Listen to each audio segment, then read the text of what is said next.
Good morning, everyone. It's Dr. Herbert Harris. Thank you so much for joining us on the Friday Checkup.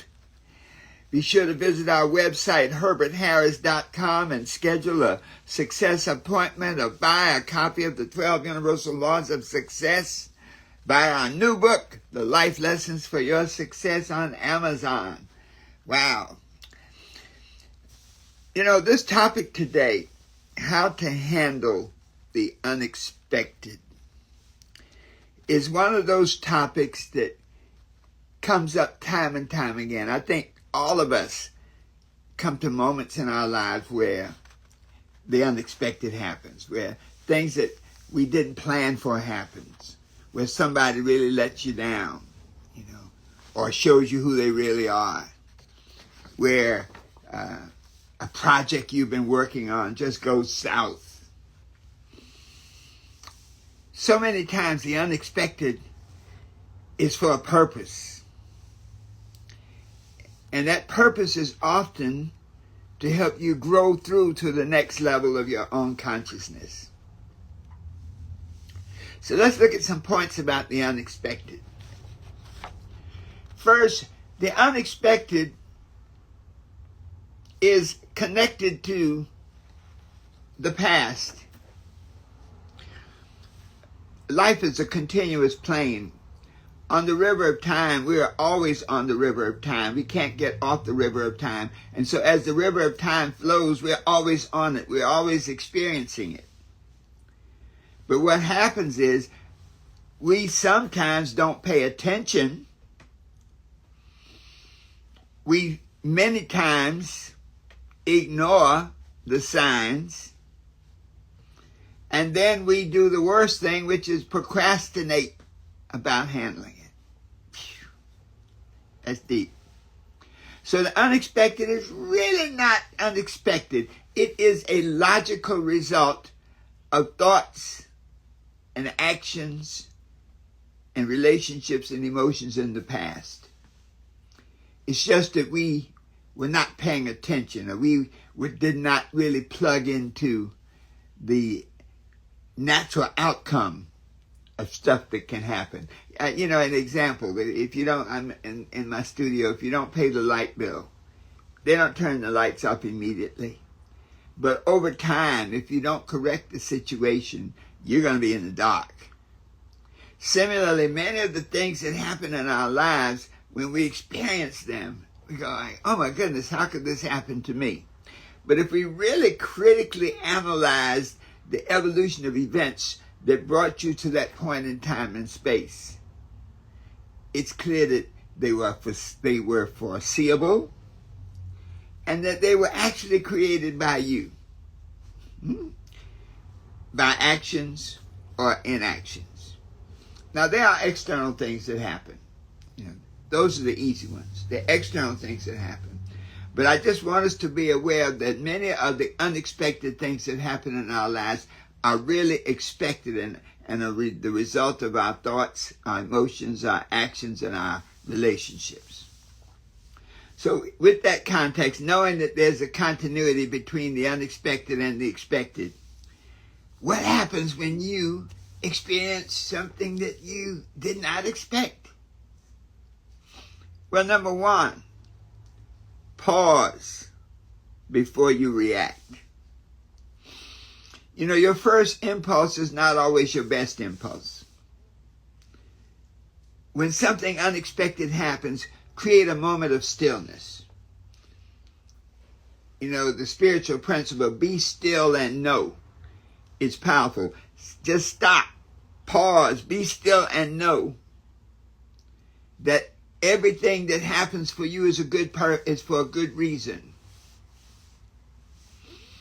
This pause interrupts that fear-based reaction.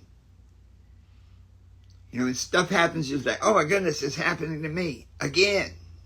Mm-hmm. There's a whole other thing about if it's happening again. That's really lets you know it's foreseeable. And that's a good sign that you need to rectify some of your actions, some of your thoughts, some of your emotions, rectify some of your relationships. But the moment you create that calm interruption, Your calm mind now is in a position where it can see options rather than reactions. See, a reactive mind sees problems. A calm mind sees options. Number 2, fight or flight response. Thank you so much, Quentin. Absolutely, yes. Number 2, reframe the situation. What appears to be a setback may be a setup for a comeback. Willie Jolly, that's his whole theme, that every setback is a setup for a comeback. And so when you reframe the situations, you look at it from a different point of view. Example, when an unexpected situation happens, you say, what is this situation teaching me? What is this situation forcing me to learn? What is this situation opening up my mind to a different perspective? You see, when these unexpected situations, you say, well, how can this help my growth? As a matter of fact, if you frame every unexpected situation as an aspect of your growth, a way for you to learn a new lesson, it gives you a better way to handle it. Many breakthroughs are disguised as a disruption or a setback. Sometimes that unexpected situation is just you might say, a pattern interrupt to make you pay attention to what's really going on in your life. Number 3, uncertainty often comes from focusing on things that are out of your hands. So shift your attention away from the things that are out of your hands. There are external things that you may not be able to control. Other people's activities, other people's thoughts, you can't control that. That's often one of our big mistakes that brings about many unexpected situations when we try to control other people's thoughts, emotions, other people's lives, and then wonder why it doesn't happen. So shift your attention to the thoughts, to your actions, and to your attitude. These are things that you can control: your thoughts, your actions, your attitude. Someone once said, it's not the winds of life that toss the ship upon the sea, it's the set of the sails. And so your attitude are like sails. The moment you shift to the thoughts, the actions, and the attitude frame of reference, recognizing that they're under your control, progress now begins that moment you say, okay, let me handle the things that I can. Let me take control of the matters that I can control. Let me do what is best for me. Recognize the things that I can't control and work with what you can. Sometimes people can be so undermined by what they can't control that they don't act on what they do control. And then finally, step 4, to act with faith, not fear. I'm going to say that again. Act with faith, not fear. This is a powerful thought, folks. Because when we act out of fear, it's always reactive. And literally, when you're operating out of fear, fear is often false evidence appearing real. False evidence appearing real. Then that means external vibrations are often controlling your actions, your thoughts, your attitudes.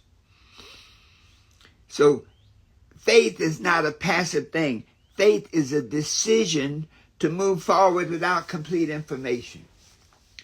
I've seen people say, well, let me see the whole story first and then I can make a decision. No. Let me see what you need to change right now. And let me take one step. See, faith is the substance of things hoped for and the evidence of things not seen. So even though this unexpected situation does not in any way resemble the way you want your life to be, if you look at what you want your life to be and just take a step in that direction, you have moved towards neutralizing the unexpected. Even a small step breaks the paralysis of fear, breaks the paralysis of uncertainty. David had to walk down to the battlefield to face Goliath. I'm sure he had fear, but his faith overcame his fear because he was so focused on the outcome. What if I kill this giant? The promise of the king to give him the riches. And so by being focused on the outcome and taking one step at a time, he was able to achieve his greatness. You see, movement creates momentum. Every step prepares you for the next step. It's like when you go to the gym and you start exercising. You don't walk in and do 50 push-ups. Say, well, in my condition, let me do 2. Let me do 2 tomorrow.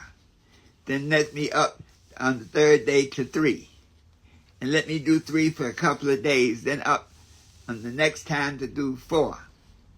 That as you take each step, that helps you build a momentum. And momentum helps you understand the next step. You notice when you're going down a hill, your next step is almost predetermined. You have a certain amount of velocity and speed going down a hill. When you run down a hill, you don't have to worry about misstep. You just follow the flow and you'll go where you want to go. So when the unexpected happens, let's recap. When the unexpected happens, number 1, pause before you react. Go into that quiet space so that you can evaluate from possibilities rather than react to limitations and circumstances. Number 2, reframe the situation. Take a look at it from a different perspective. What good can this situation bring to me? What lesson is this situation attempting to teach me? Number 3, return to what you control. I can't control the wind, but I can control my attitude. I can control my level of desire. I can control my thoughts, my actions, and my attitude. And then number 4, act with faith and not fear. To let your attitude and your vision guide you. The moment the unexpected happens, reframe it. What do I want to happen? How do I want my life to be working so this doesn't happen? And then focus on that. So when you can do these 4 things, pause before you react, reframe the situation, return to what you can control, and then act with faith and not fear, nothing is impossible. You can rise to the top and address any situation, knowing that you can be what you want to be, do what you want to do, and have anything you desire. Always knowing that the best is yet to come. This is Dr. Herbert Harris. I invite you to visit our website, herbertharris.com. Get copies of our books, especially our new book, The Life Lessons to Live By, Life Lessons for Your Success. And 3 of the topics dealt with in that book are procrastination, self-doubt, and lack of focus. Check out our profile here on Instagram, and be sure to schedule an appointment with me to help you figure out where you want to go and what's next in your life. So thank you so much for being with us today. Papa Joe, welcome. Thank you, thank you, thank you.